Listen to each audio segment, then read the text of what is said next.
Hey, welcome back, Brian Tragick here. Um, been watching. I started watching a video last night. It made me want to talk about a certain person. That person is Brian Pillman. Been gone for quite a while now. Never got to see that DVD. Was able to watch it online somewhere. Um, Loose cannon story, basically WWE released it. Um, so about some memories. Brian Pillman. Uh, I remember watching WCW, seeing Flying Brian Pillman wrestle. He was, I think they call it the light heavyweight champion. Him and Brian Armstrong, had great feud. I remember that's basically when I really got into WCW. They were having a feud at that time. I don't remember the main event storyline, but I do remember that, Brett Armstrong legitimately having an injury, or at least in the storyline, and Brian Pillman, when Brett Armstrong was actually ready to wrestle and Pillman had the belt, uh, when Pillman actually turned heel, I think for the first time in WCW under the moniker Flying Brian, um, he he was acting like he was injured and he wasn't injured, and that's that old ploy. Uh, and it was really good stuff. And then I remember Brett Armstrong kicking the crutch from underneath me, and really good stuff. They had a really good feud.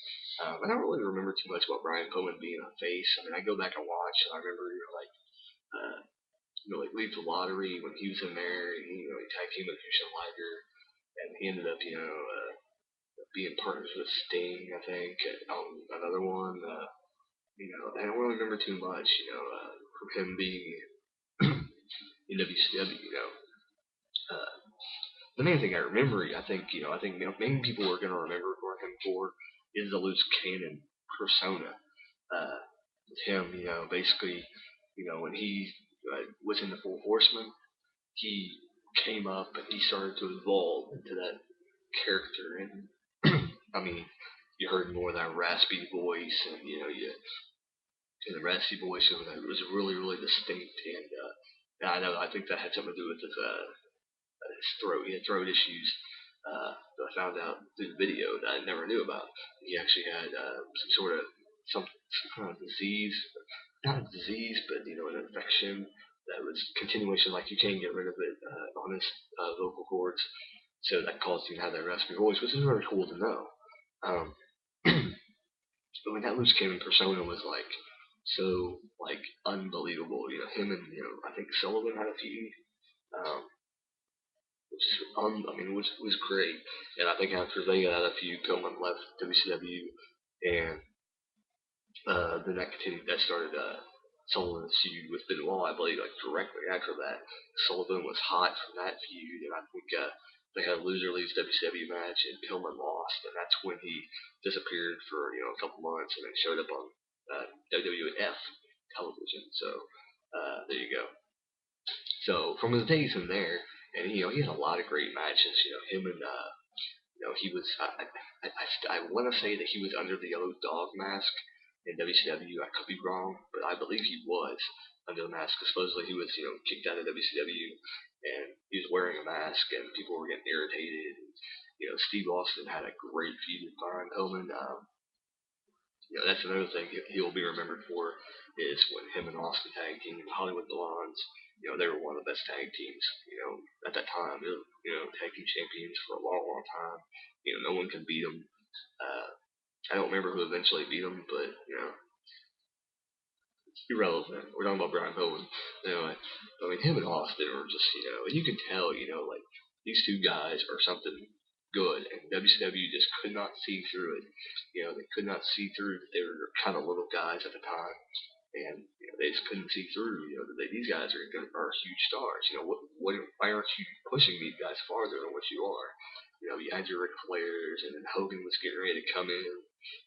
So that's basically I think when Austin was just like, and Pillman's basically done too because he knew. I think Pillman was out there before Hogan showed up. So there we go.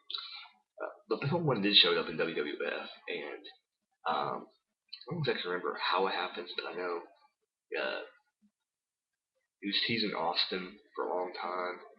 I don't even really think they ever had a feud. I think that's basically what teased that brought Austin to start challenging Bret Hart. I don't think him and I think he put Pillman out, and then Pillman came back and was in Team Canada or Team Canada with Bret Hart, and that's basically what caused him to join that faction because he's the one that egged Austin on to challenge Hart, and Hart, came back after I think he was out with an injury, and then Coughlin when and they knew that and he was going to come back, so they had a feud start where Austin was challenging him and saying, I know I'm better than you, blah blah blah, and Pillman kind of antagonized that out of Austin and get him to do that. So it was really really good the way they brought Pillman in. They brought in the loose cannon character, right in the middle of the Attitude Era, and he really really fit in. The only thing I think was really dumb of the loose cannon era is a stupid incident in the house between him and Austin. It was really, really stupid. Like I said, I don't really think the angle between them lasted very long. I think it only lasted like one pay-per-view or two pay-per-views. I mean, it was a really, really heated storyline. I just remember it ending kind of abruptly, and it was kind of weird. So, yeah. But, I mean, from there, it's like, Pillman, kind of got dragged down. Like, as soon as, like, the Hearts the Team Canada was kind of, like, fading and, everything like that, Pillman started to get pushed down to the middle of the card, and nothing really happened to him. But I mean, I just remember Brian Pillman, that raspy voice, and I just wanted to make a video. Anybody want to say their favorite Brian Pillman moment down below? Can. I didn't get to finish that video. I want to go back and watch the rest of it. See some matches, or maybe look up some matches on YouTube or something or somewhere online. But yeah, Brian Pillman, unfucking believable. Never be another one. Some of these guys, it's just like the Off the Rope show said is the tag teams are kind of dead, and that's what people need. They need to start out in tag teams so they can build their character, learn the ropes, learn how the business works, and then get broken off. Whoever's the better at that tag team, they get pushed. The other one, maybe get put into another tag team so they can continue to learn until they are ready. Basically, usually what happens is a tag team is, combined, and then when one person breaks off, they have a feud with each other, and then the other member that didn't quite shine as high ends up leaving the company, and the other one goes on to bigger things. That's usually what has happened in the past. So, case in point, Bret Hart, Jim Anvil. Anvil really didn't do much after Bret Hart broke off. You didn't really see much of Jim anymore. Shawn Michaels, Marty Jannetty, same thing. Michaels broke off, Marty kind of went away. You didn't really see him too much after the initial breakup of the team. And there's a lot of people like that. I mean, Tito and Rick Martel, Strike Force. Tito kind of went higher than Martel for the longest time, and Tito kind of disappeared for a while, and Rick Martel got his spot. So I mean, Strike Force is one of the unique teams though that actually tag team was a part of it. So, but I'm gonna end it right there. Just want to talk about tag teams briefly at the end of this Brian Pillman video. Because Brian Pillman was in some great tag teams. Him and Tom Zink was in a tag team. I totally forgot about that. They mentioned on the video right before I stopped the video. They mentioned that they won the tag team straps. So I kind of forgot about that. But they had a straps at one time. So him and Tom Zink, aka the Z-Man, was tag team champions. So Brian Pillman did learn tag team wrestling. He did start out as a singles wrestler, but he got put in the tag team wrestling, and I think that probably made him better as a wrestler. It made him get, and putting him with a guy that was kind of already over in WCW at the time probably didn't hurt either. Tom Zink was, really, the Z-Man was really, really popular at the time. And that's another story for another time about the Z-Man. So there you go. Thank you. Give me your thoughts on Brian Pillman, Loose Cannon, Flying Brian, whichever persona you like to him.